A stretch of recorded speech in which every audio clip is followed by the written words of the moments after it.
Post delete হয়নি, পোস্টটা only me করে রেখেছি। আর এটার বিষয়ে আমি কিছু বলতে চাচ্ছি না, আমার ফেসবুক পোস্টে আমি যা বলার বলছি।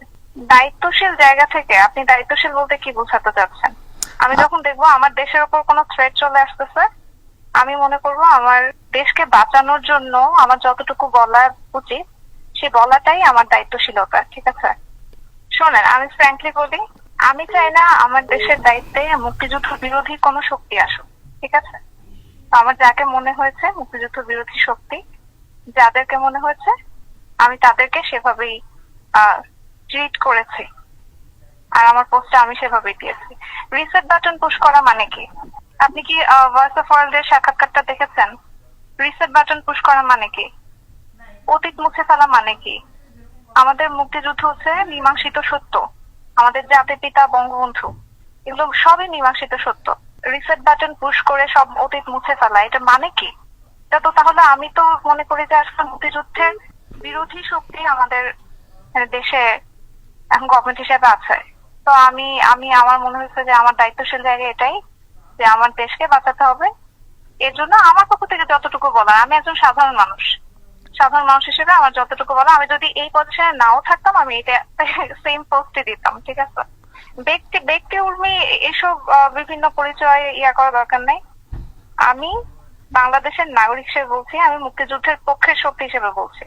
আমি কোনো দলের পক্ষে বলতেছি না, আমি আমার কোনো ব্যক্তিগত মতামত দিচ্ছি না। আমি হচ্ছে মুক্তিযুদ্ধের পক্ষের শক্তি। বাংলাদেশ দাঁড়িয়ে আছে 30 লক্ষ শহীদের রক্তের ওপর। ঠিক আছে, 30 লক্ষ শহীদের রক্তের বিনিময়ে আমাদের দেশটা স্বাধীন হয়েছে।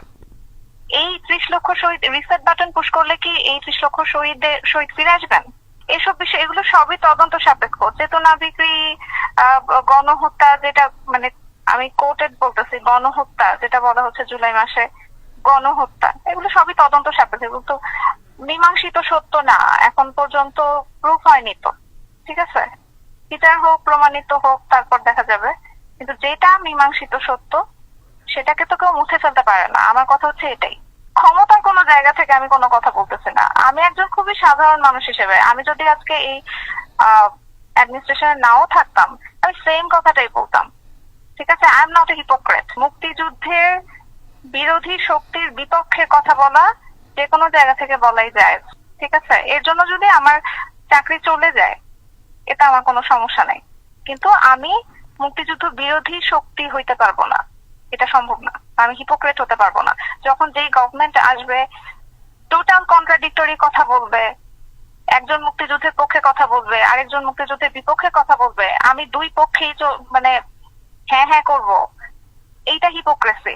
ঠিক আছে, দুটা টোটাল কন্ট্রাডিক্টরি মতে আমি দুটাতেই একমত পোষণ করা, এটা হচ্ছে হিপোক্রেসি। বলো, আমি সবসময় একটা কথাই বলবো, আমি মুক্তিযুদ্ধের পক্ষের শক্তি এবং পক্ষের শক্তি হিসেবে যেভাবে কথা বলতে হয় আমি সেটাই বলবো।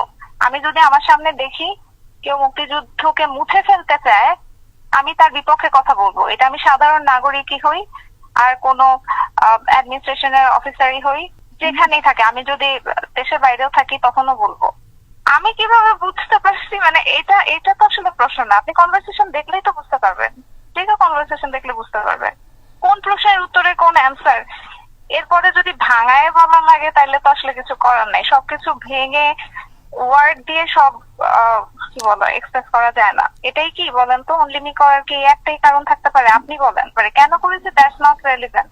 যেখানে কারো দোষর কারো কিছু না। আমি মুক্তিযুদ্ধের পক্ষের শক্তি। এখন মুক্তিযুদ্ধের পক্ষের শক্তি বললে যদি আপনারা বা কেউ যদি এভাবে জাজ করে, আমার কিছু করার নাই।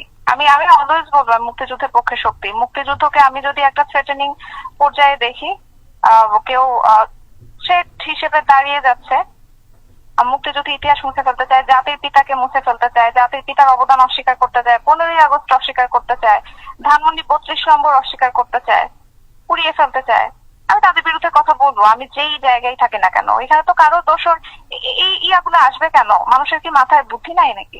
এখানে বঙ্গবন্ধু কোনো আওয়ামী লীগের নেতা না। বঙ্গবন্ধু হচ্ছে সারা বাংলাদেশের মানুষের নেতা। জয় বাংলা হচ্ছে সারা বাংলাদেশের মানুষের স্লোগান। ঠিক আছে, এটা মুক্তিযুদ্ধের সময় স্লোগান, এটা বাঙালির স্লোগান।